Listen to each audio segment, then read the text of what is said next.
Howdy everybody, David here, and this is another Dungeons & Dragons 5th edition mechanics tutorial. And we are today going to look at one of the Dungeon Master's Guide optional or variant rules, the spell points. And the spell points are on page 288 and 289 of the DMG. Now what this optional or variant rule does is that it eliminates all of your casting, basically all of your pool of memorized spells, and it also eliminates your spell slots per day. Throw that right out the window. And to be honest, I really like, and once we get into this, and you're gonna really see how easy the spell point system is and how easy it is for new players to use as well. So I really think that the default way of casting spells possibly should have been this optional or variant rule for spell points. I really think it's new player friendly, and I'm all about having rules for new players, and I really think this is a good one. So we're going to go ahead and get started. So in this variant rule, you're going to see that each spell has a point cost based on the level of the spell. Now the spell point cost table summarizes the costs in the spells of slots from first level 1 to 9. Now as you can see on the right, here are those costs. The spell point cost for a first level spell is 2 points. And also, if you want to call it mana, you could do that as well. There's no rule saying that you cannot do that. So a second level spell is going to cost you 3 points. Third level spell 5 points, so on and so on and so on. All the way up to a ninth level spell slot is going to cost you 13 points or mana. Now, you're going to see that there is no cost for any cantrips. Just like the old way of doing things, your cantrips would not cost you a spell slot. So with this variant rule, cantrips, they cost you no spell points or mana either. So blast away your cantrips, everybody. Now, the next thing is, instead of gaining your number of spell slots, like I said, we're throwing those away. You're going to gain a pool of spell points or mana. And this is the chart here that talks about spell points by level. And it goes all the way from level 1. And this, now take into consideration, this is for your spellcasting class. So if you're a multi-class, you have to follow this as well. Now this is for your spellcasting level. And you can see it has levels 1 to level 20 all the way down. And here is your spell points or mana pool total for points. You can see, you have 4 points for first level, all the way to 64 points. You'll have a 64 spell point pool at 10th level, and then you'll have 133 spell points or mana at level 20. And it also talks about your max spell levels. And this basically lines up the same way as the old way of doing things, or the other way in D&D 5e, where every other level you would gain another spell level to cast. So it works out the same. It balances it out. What this does is it eliminates you having, you've got 4 first level spell slots today, you've got 4 second level spell slots, you've got 3 third levels, 2 fourths, 2 fifths, 1 6th, 7th, 8th, 9th. So it eliminates all of that mumbo jumbo. Because that's actually, like I said, it's confusing to a lot of players. And then when you factor in a spell pool of daily memorized spells, wow, then people really get confused on that. And believe me, I run a lot of viewer games for my viewers in the Twitch channel, and a lot of people just don't get that. So that's why I'm really pro variant rules spell points here. Now, as you can see, there's some other rules in here, meaning you can't go below a 0. I mean, that's pretty obvious. And to regain your spell points, you are going to have to get a long rest. And another thing is, a wizard is still going to be able to choose just the spells in a spell book. But the other classes, your other traditional casters, like your druid, your cleric, they're going to be able to pray to their deity and purchase these spell slots. So, but just take into consideration, if you're playing a wizard, you still have to have your spell book, and you're still going to have to choose just what spells are in your spell book. Now, also, just like the old way, in this new way, you can only purchase one 6th level spell, one 7th, one 8th, and one 9th. That's if you can cast spells that high. Now, if you're going to cast a 6th level spell, you're going to have to be base level caster level 11 anyway. So, just like the other spell slots per day away, you're still only going to be able to buy one 6th, 7th, 8th, and 9th. It's up front, it's in the mechanics, and I really like that they mention that.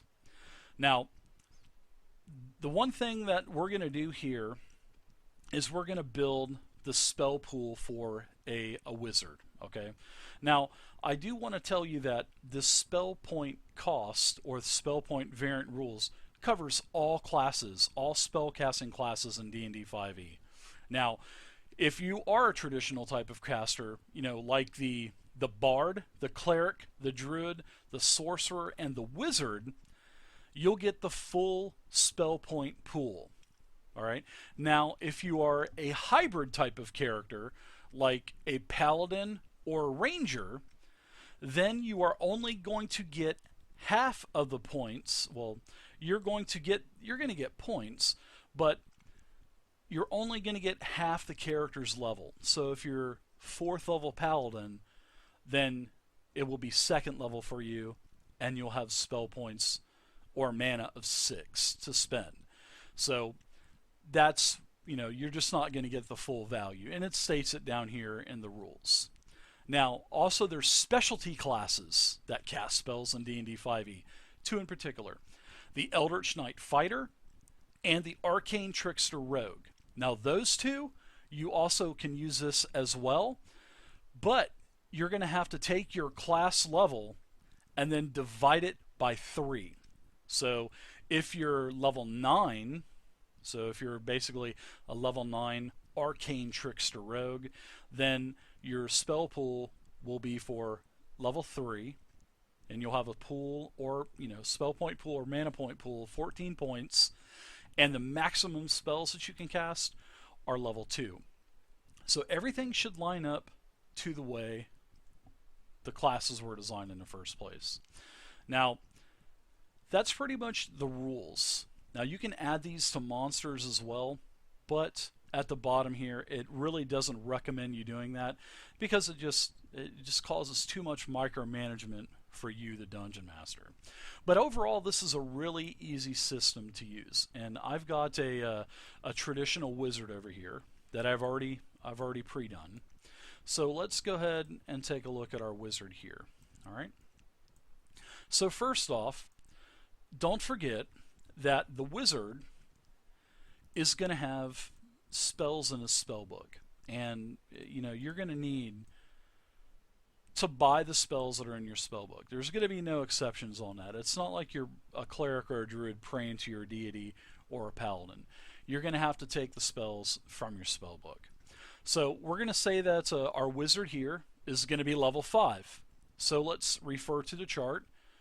A level 5 wizard has a spell point pool of 27 points, and can cast the maximum of 3rd level spells, which, when you're level 5, even when you had your 1st, 2nd, and 3rd level spell slots, it lined up perfectly, and you would be able to cast, 3rd level spells. Everything lines up perfect.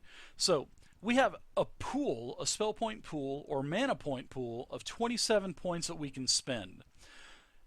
Self-explanatory, like I mentioned earlier, you just buy what you want. So what I've done is I've put together a small list of spells, and you don't have to buy this list of spells. You can purchase any spell that you want. Any 1st level spell is going to cost you 2 points. You can buy, 5 different 1st level spells if you want to. You can, buy all of your 2nd level spells. They're only going to cost you 3 points apiece. And then your 3rd level spells, they're only going to cost you 5 points apiece. Just don't go over the 27 point maximum that you have in your spell point or mana pool, and you'll be fine. So I've spent all 27 points. I wanted to get my bang for my buck. I spent all 27 points. So I bought 1 3rd level spell. What wizard doesn't have a fireball spell in his arsenal? I mean, you got to have a fireball spell. 5 cost me 5 spell points or mana, so there's 5 spent already. I also bought a second level Misty Step spell. I love that teleportation spell. I love it. It's like a get out of jail free card. You can just kind of port away. So that cost me 3 spell points. I only bought one of those. Now that's a total of 8 points. Now I love casting Magic Missile just like every other, wizard in Dungeons and Dragons. No attack roll, no saving throw, automatic hit, unless he's got some kind of resistance, you're doing automatic damage. So I bought 3 third level spell slots because Magic Missile is a first level spell. And as a first level spell, it does 1d4 plus 1 force damage times 3 orbs. So as a first level spell, it's going to do 3d4 plus 3. Now, as you upgrade it for every other spell slot, then you get to add another orb or dart onto it. So as I bought 3 of these at third level, then that means that my Magic Missile will do 5d4 plus 5, which is really nice. It's, like I said, it's a reliable spell. There's no attack roll. There's no saving throw. So I purchased 3 of these at a point cost of 5 times 5 for 15. So now I've got 15, 20, 23 points spent, and I have 5 spells in my arsenal.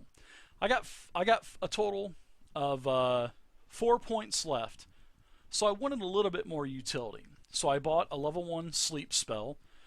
Always good to try to put things to sleep, to try to help out your party. Try to control the battlefield a little bit. That cost me 2 spell points or mana. And then I bought 1 first level shield spell. If I get, maybe I'm the one that's going to be the recipient of a Magic Missile. I can use my reaction as long as I have one, pop my shield up, deflect that damage off, plus it's going to give me a plus 5 AC until next round. So I paid 2 spell points or mana for that. So there you go. There's my full 15 points, 20, 23, 24, 25, 27 points. That's how it works, everybody. This is such an easy way to do your spells in D&D 5e. I really recommend, if your dungeon master's using the old traditional way, I really recommend you show them this variant if they don't already know about this, and maybe converting your game or asking your dungeon master if you're not comfortable with your spell slots per day and your pool of spells, maybe bring it up with your DM and see if they'll convert the game to this. So, but anyways, there you go, everybody. That is the optional variant rules in the Dungeon Master's Guide for spell points or mana points, whatever you want to call it. That choice is up to you or the Dungeon Master. So I hope you guys enjoyed this. Please feel free to leave a comment down below. Also, if you enjoyed it, please subscribe to the YouTube channel. And until next time, thank you very much, and I'll see you later.